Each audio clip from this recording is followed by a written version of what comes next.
tayo sa ano, customer natin. Deliver na po natin yung drinks niya. Daming aso.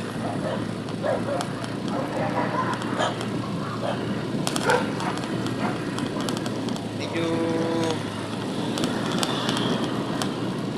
paggabi kasi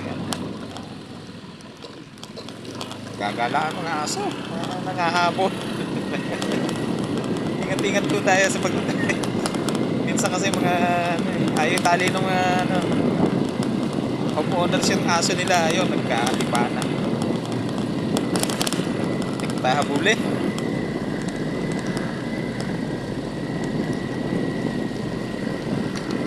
Nakakatuwa lang pag yung may booking.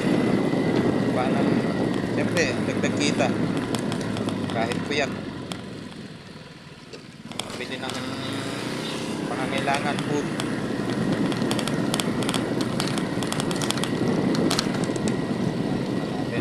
Lapit tayo sa customer natin. Okay, tinaas ko nga pala yung helmet ko kasi hindi ka makita, baka hindi nyo maintindihan pagsasalita. Baka may maawa sa akin, maka-produce man lang ako ng camera ko para aware din yung mga kasama kong rider na nabibidyo nila yung kalye, yung pangyayari. For safety namin. Sige po, nandito na. Mamaya na ulit.